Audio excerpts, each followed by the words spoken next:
দিদি খেতে ভালোবাসে, এই তরকারিটা এনেছি আর ডিমটা এনেছি। কি করবে এগুলো নিয়ে এসছে এখানে?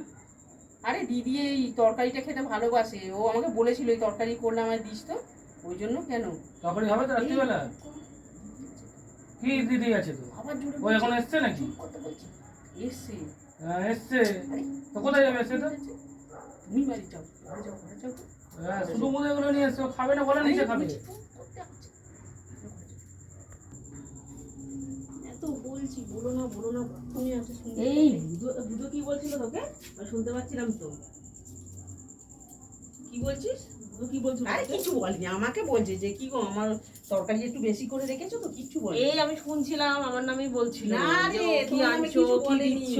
হ্যাঁ আমি খাবো না, তুই আমার জন্য এনেছিস? হ্যাঁ তোর জন্য না এনেছি। না না, আমি কিচ্ছু খাবো না। বলেনি। শুধু কি সব দেখো। বলছিল আমার নামে, ও খাবে না কি ও করবে কিছু বলছিল। বলেনি, আমি ওরা আছে। শুনলাম আর নিজে তুই কানে। খাতো, ও তো জানিস না না, না তুই উল্টো নিয়ে পাল্টা বলে। নিয়ে যা। আরে ও খাবে কি বলছিল। রে বাবা, আরে কম না, পড়ে যাবে। কম পড়ে যাবে না, ওর আছে। ও বলছে কি গো আমাকে ভাত দেবে চলো, এই কথা তুই ভুল শুনেছিস। আরে আমি শুনলাম নিজে কানে, তুই তুই বলছিস। খাতো, তুই আরে ভুল না, ও শুনেছিস। আমি ওকে বলছিল ডেকে খাবে। আনছি, দাঁড়া দাঁড়া ডেকে কি আনছি, রে ও তুই? কি বলেছে দেখবি। তুই খা না, আরে তুই ভুল শুনেছিস। ও নিয়ে যা, কিছু হবে তোর না কথা- হয়তো রাত্রে তোর ওই জন্য কথা বলছিল বলেনি, এইসব কথা। ও তোর কথা কিছু বলেনি রে, তুই ভুল শুনেছিস। দাঁড়া আমি ওকে গিয়ে বলছি। এমন বেটা ছেলে না।